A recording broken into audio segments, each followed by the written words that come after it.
Great, thanks for being here.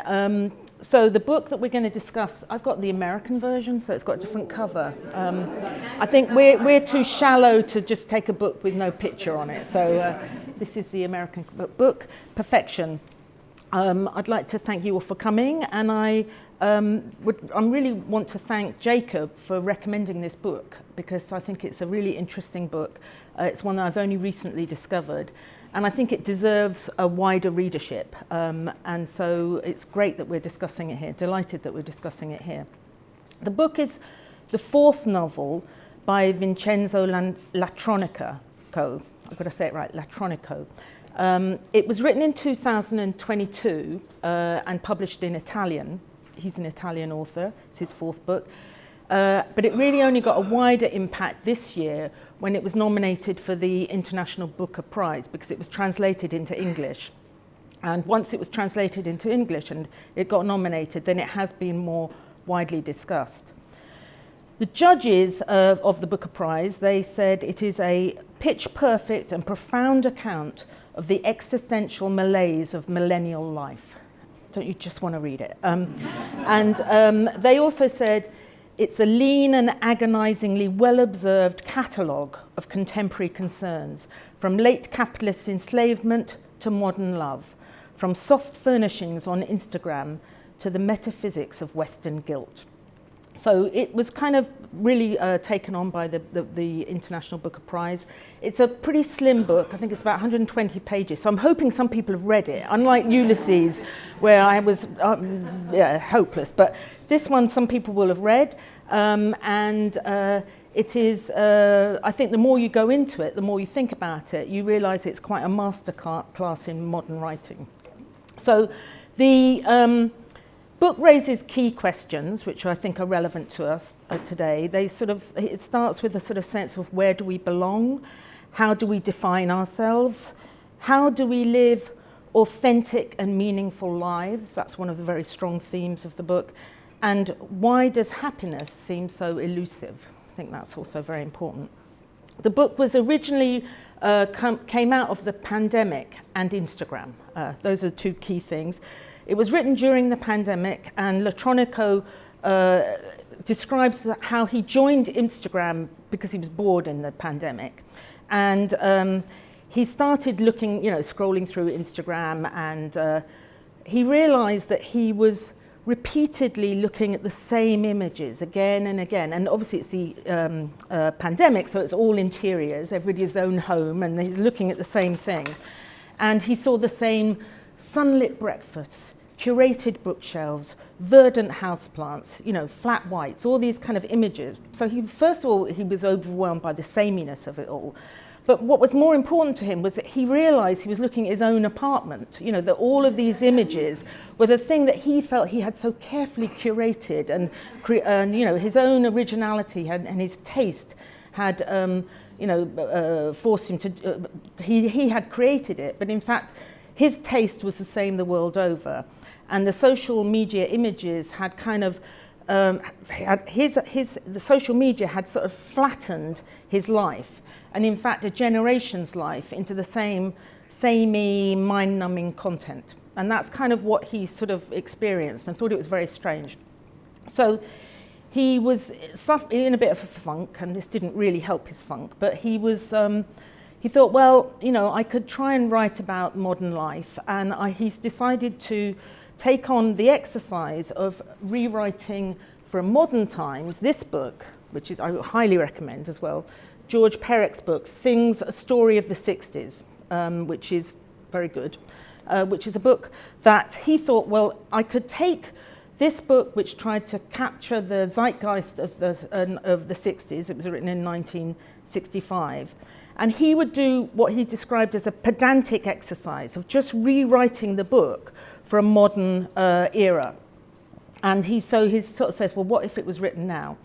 And what he does is not just a sort of homage to Perec's book, which deserves it. It's not just a cover version of what he did. But what he does is that in writing it, he creates, I would say, a generational conversation between the two books, which I think is really interesting.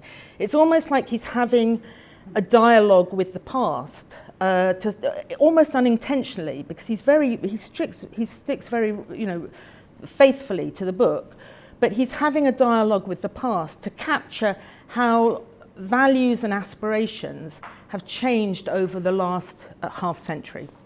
And that's really kind of what his starting book. So in order to understand perfection perfectly, we need to start with Perec's book, Things. So Perec writes a book in the 60s, and he writes a book about Jerome and Sylvie, who are a couple who live in Paris, and they work in the very modern kind of era of market research.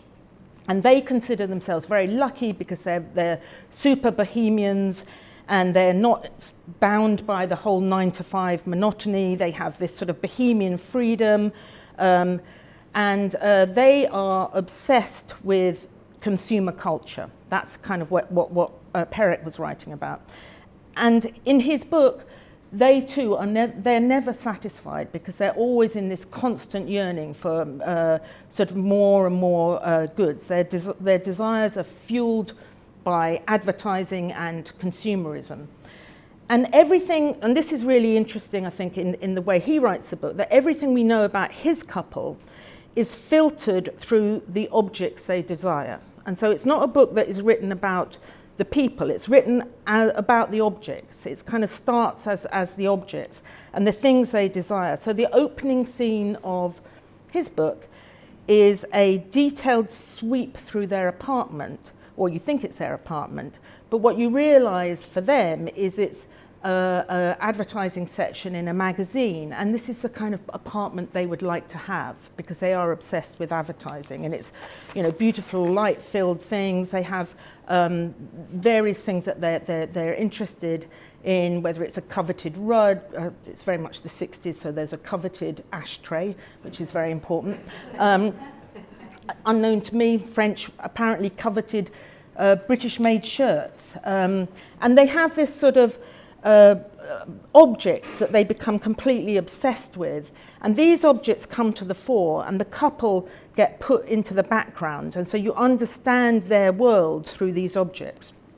And it has a very flat observational tone that sort of mirrors their emotional detachment, because they are only living through the objects. So that's a little start on that. So Perfection takes that as its starting point. And in Perfection, we have a modern couple, Tom and Anna, who are digital nomads in Berlin. They are web designers, and they work from home. They also feel very free and artistic and bohemian in that they have no boss. And they would say they are very grounded in real life. They're very sort of focused on the real world. And in comparison to the 60s, their desires have become slightly more abstract and ethereal.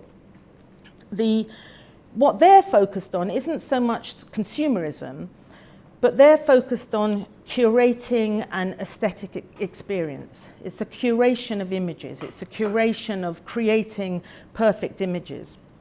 And so the opening pages of Perfection start with the similar sweep through the apartment, but their apartment is their own apartment that we're looking at, but we're looking at the Airbnb pages of their apartment, because they are trying to sell their apartment as an experience to other people. And this is their perfect apartment that they live in. It's very desirable, and it's very trendy in Berlin. And it's in great contrast to their actual own messy apartment, which normally is not this beautifully curated thing, but that's what we see in the opening pages. So they're not obsessed with things so much, but it's obsessed with how their life is perceived. They're driven by an imagined audience that they're seeking an approval for, and they're obsessed with likes on their pages, as whether they're on Instagram or whatever. And they are in a constant struggle to optimize their perceived lifestyle towards that perfection, and that's what the whole Perfection is about. And like Perec, the characters are very distant. Again, you have the background of objects, of things, of images coming to the fore. And the characters themselves are completely in the background. In fact, they are, as we'll go on to look at, they don't really feature in it at all as individuals. The main tension in Perfection is the difference between kind of the presentation of their lifestyle and the reality. They struggle to match their own lives to the lifestyle they have absorbed through social media. And they experience what they're trying to do as a struggle towards being ever more authentic and original. They're kind of struggling towards this desire for everything, this great authenticity to their lives. And but since an entire generation, you know, the people that we see on Instagram are also struggling to be seen to be living well and living this same life. What is really the tension in the book is that the struggle towards authenticity and originality actually is a movement towards alignment and conformity, because they're trying to conform to this image of what they should be. And so they never really achieve, the fulfillment is always out of reach. They never achieve the authentic. They never really achieve perfection. The critiques of the book, and I've talked to a few people about the book. There's a number of people who don't like the book, in that they think it is too, it's kind of typical contemporary literature. It's self-indulgent. It's, you know, nothing happens. We've all read Rachel Cusk, you know, all those books where nothing happens. It's all navel gazing and all that kind of thing. And people don't like that sort of stifling stasis that you have in the book.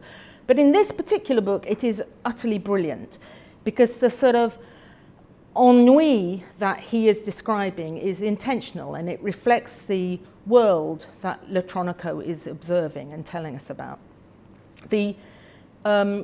So I'm going to say a little bit about the structure of the book and then go on to some themes. The style and structure, as I say, it's what I've seen called a citational novel, because it's based on a different novel, which means that unusually the novel has a certain discipline to it, because he is taking a book from the 60s and he's applying rules to how you can write this book, that you have to do the book, which is ironically what Perec himself did. He always made these rules that you write a whole book with no E in it, or, you know, whatever it was that he was doing. That was Perec's thing, the French writer. But he's imposed rules, he's given structure, and he's rooted his book in this comparison with the past.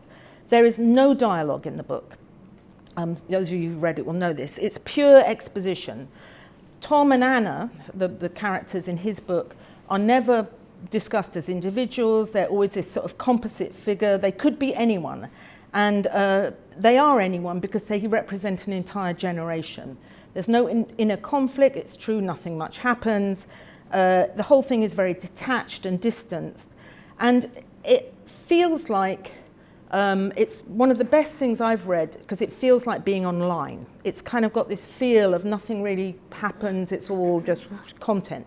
Content. It feels like you're scrolling, and it's this sort of sweeping and suffocating rhythm to the book. It's quite interesting. And as I mentioned, I think the book is most interesting in that it is a dialogue with the past. And the dialogue is most meaningful in the subtle ways that Latronico updates the book to capture the modern zeitgeist. And I think in doing that, as I say, I think he helps us understand what has changed in the world and what is different about the current moment. So moving on to some themes, I think the first difference that he is very aware of is that if you compare the two couples, in Perfection, there is an absolute sense of rootlessness for the couples. They are completely rootless. Perec's couple, Jerome and Sylvie, are French. They're firmly rooted in Paris. They talk about Gaullism, Algeria. Their tastes are French, and they are very much kind of a couple in rooted in where they come from. Tom and Anna, we don't actually know where they come from. They come from some nameless southern European country. Well, you know, it doesn't even say. And they settle in Berlin. I'm not going to make any jokes about Germans, but they do settle in Berlin, which is a particularly kind of rootless place. They don't know what part of Berlin they're in, whether they're in East or West Berlin. They're completely oblivious to the history of Berlin. They connect themselves to the expat community. They spend their lives talking English to people, and so they have no rooting in any kind of existence in the world. They drift between Berlin, Lisbon, and Sicily, and they kind of, you know, float around. But on their travels, they are disappointed I mean, lots of things, they tell you a lot about their travels, but they're very disappointed to find the same cafes, the same decors, and I think they say the same brand of oat milk in their flat whites. I'm drinking a flat white actually, but anyway, not oatmeal. And they feel that there is this sort of same lifestyle template to wherever they go. So that global citizenship actually, they see themselves as global citizens, but what they've actually done is flatten an entire experience of the world. They've just made the whole thing the same. Because their identity is entirely built on an imagined image of an authentic lifestyle. And that's what they're always trying to sort of search for wherever they are. And it was, you could almost imagine it's like an AI image of an authentic lifestyle, although AI wasn't particularly big when he was writing this. But now it would be like an AI image of an authentic lifestyle.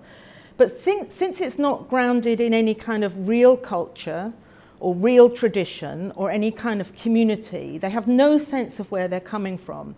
It's altogether disconnected and shallow.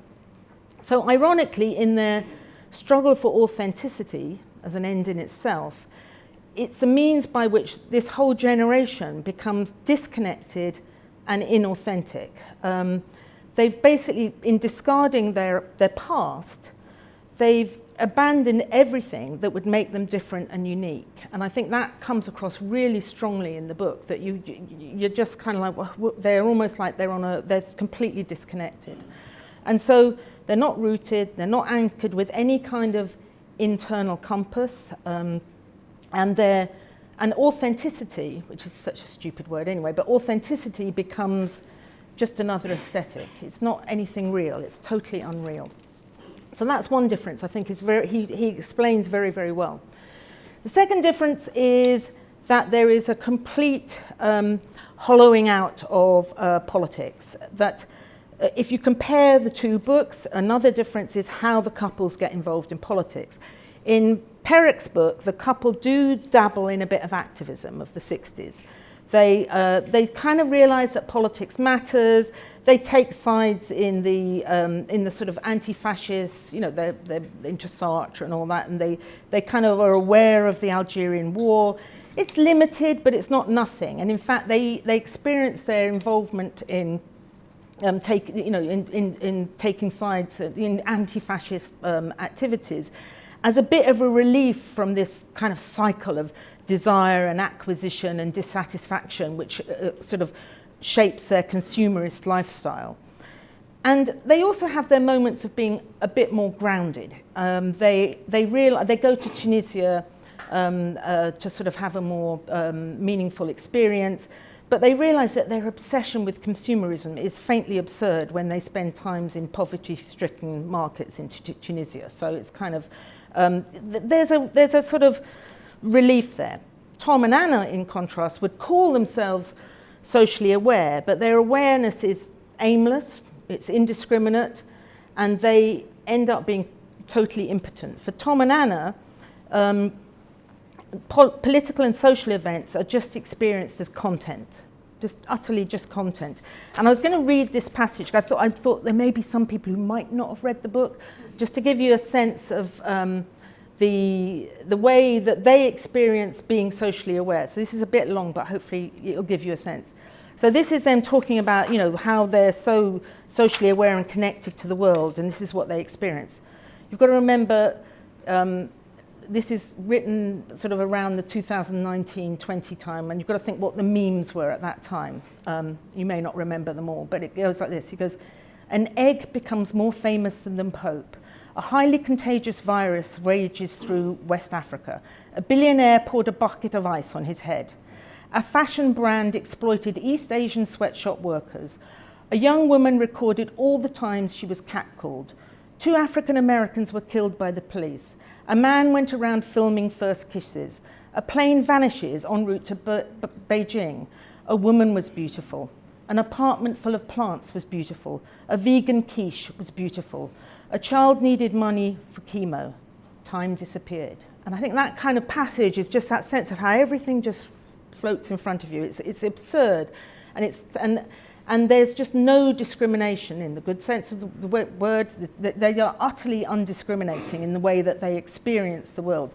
They kind of take a couple of political stands, one which I had to kind of think about because I couldn't even work out why it's political. Well, they don't take Ubers unless they really have to, but they don't take Ubers as a gesture of political action.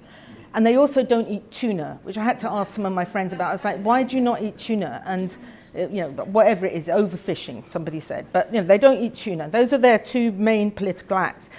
They do eventually get involved in the refugees crisis in Germany, because it's all happening in Berlin, and their whole feed gets overwhelmed. They don't have all the egg becoming more famous than Pope. They're overwhelmed by they're overwhelmed by the impact of the thing. So they try to get involved. It's quite a funny passage. I'm not going to have time to go through it, but eventually they find themselves unable to engage and unable to have any impact whatsoever because they themselves are so disconnected from Berlin itself. And then the third difference, which I think is very important, is that in Perfection, the sense of malaise is absolutely inescapable. And it's a contrast in moves between the 2 books. Perec mocks his couple. I mean, he kind of pokes fun at them. He satirizes them. He says that that ultimately, they are absurd, but he allows his characters to escape the malaise at the end by rejoining the rat race, and they become corporate people. Latronico's satire is much more gentle, and you realize that he is entirely empathetic to the couple that he's talking about. He doesn't really mock them. He sees no escape from the malaise. They can't escape because they've lost their ability to be themselves. There's a really sad passage about their sex lives, which he says is most personal to the way he wrote it, that they're having a perfectly fine sex life, but then they realize that they should be being more experimental and they should kind of take on some of the more modern views, and so they start trying to optimize that's the only way you can say there's something for optimization, was to have their sex life changed and develop new tastes and interests. And so even intimacy, the most sort of private thing, becomes something that is subject to performance optimization, and it's a really sad passage. And so what he summarizes is that they've lost a sense of what they actually want, and they desire the desire to desire. They don't even know what they actually want. There's no inner core. This whole bit about the ending I'm not going to talk about. We can talk about that in discussion. So I think the final reflection on the book is it is very clever at explaining what it is to live in the modern world for the millennial generation. He himself says, Latronico says, it's just a description of a cage we all live in, but I don't have the key. I don't know where the door is. I don't know if there is one. I mean, it's kind of, terrible. But ironically, because he's had this dialogue with the past, you come to understand the problem, that it is that happiness is unobtainable for this couple. It's always out of reach for them, precisely because they're living in a world where their own internal compass, if you like, has just disappeared. They've got no means to value anything. They become detached. because they have no roots. They become disengaged because they have no ability to actually be involved in anything, and they become very unhappy. And I think that is, what's the great thing about the book, that he is really showing us what happens when you have that erosion of an inner compass.